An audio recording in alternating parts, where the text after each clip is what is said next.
Hello and welcome to Media Canvas, a show in which I consume a piece of media and then I review it. There is a bit of joy we found as kids playing with the toys that we had from a variety of different franchises and making up stories. To put one of the Power Rangers right next to a Ninja Turtle and either have them fight or team up against some bad guy that was too powerful for one of them, or to be on the playground with friends as kids and talk about characters we like and who's better, or pretend to be the characters from a variety of franchises and have them interact.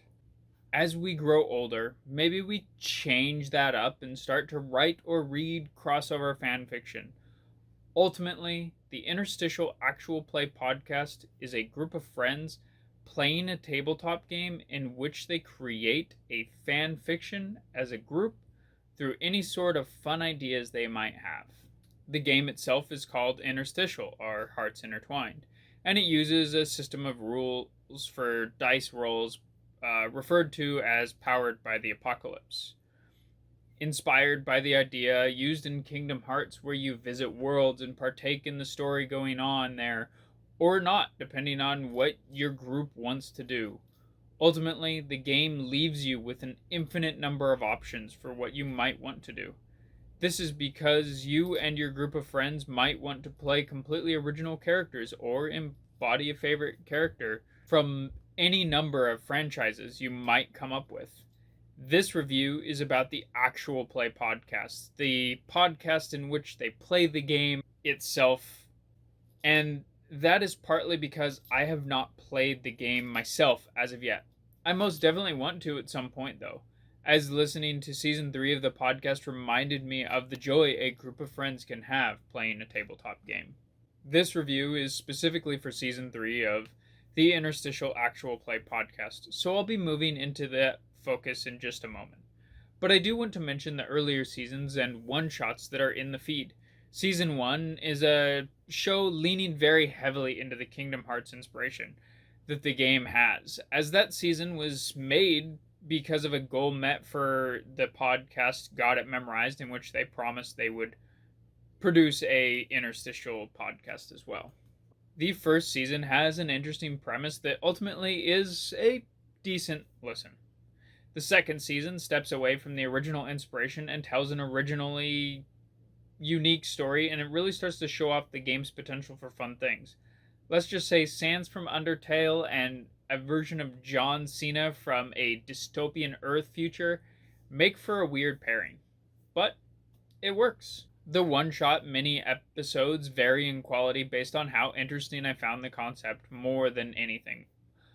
So, all that's mentioned, I'll go directly into season 3, which is what I'm actually reviewing. There is a genre of film that focuses on a heist, a big score to be made by a group of thieves, all bringing different skills to the table.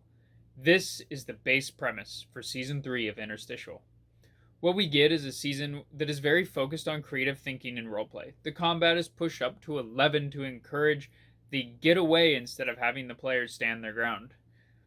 In a horror movie fashion, the enemies just keep coming, never seeming to be rushing, not running or chasing in a hurry, but just managing to keep up with the party at the times that bring the tension higher as the season goes on.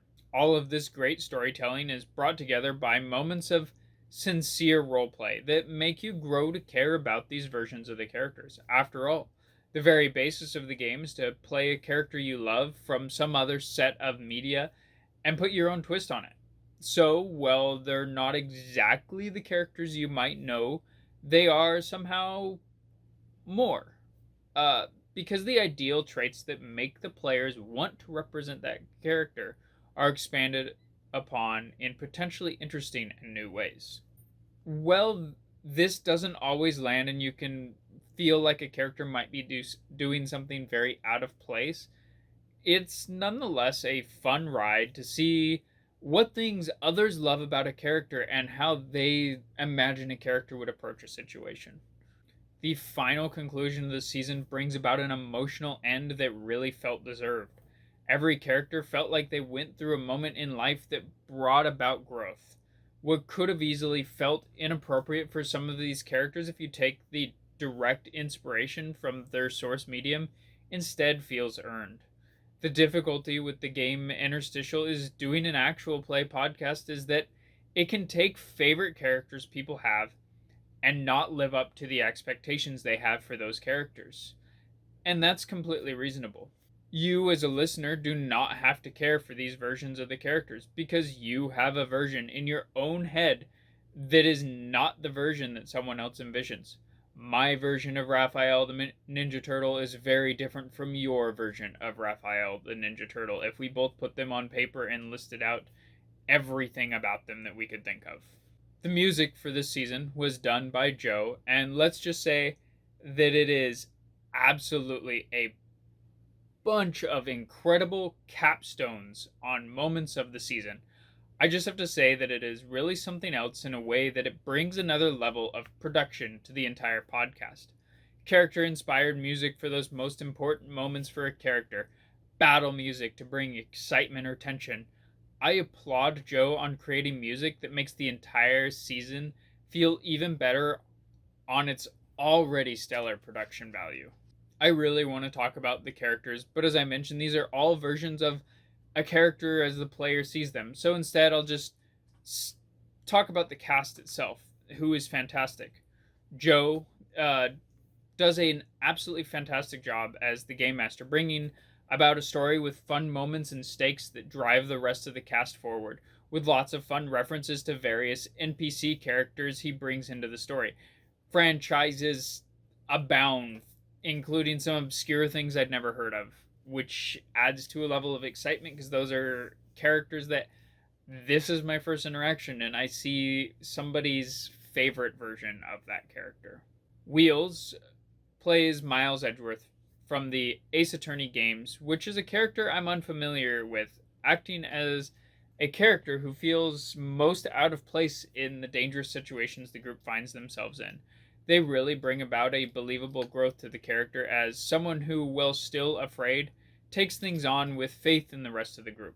Riley brings the Ninja Turtle Raphael to the game as a more mature character than the hothead most of us might know, but lets that rash nature we do know of our favorite angry turtle shine through when it's most important to make you connect to the character. Jay decided to play Pidge Holt from Voltron Legendary Defender sometime after the series had ended, bringing a wonderful bit of what now that is often missed out when a character completes a grand journey and must discover a new purpose for their life.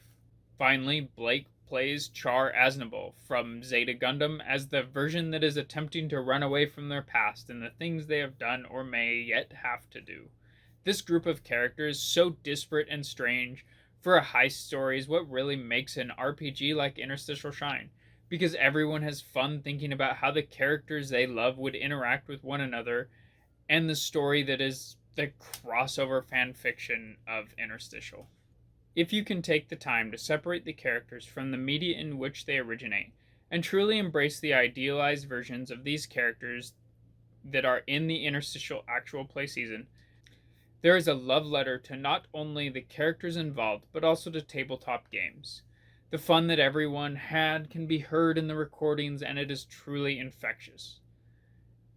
The absolute wonder that is the fan fiction bullshit of Interstitial is a joy to listen to, and that is why I give Interstitial Actual Play Season 3 a complete 5 out of 5. If you would like to follow me on social media, you can find me at Damekage.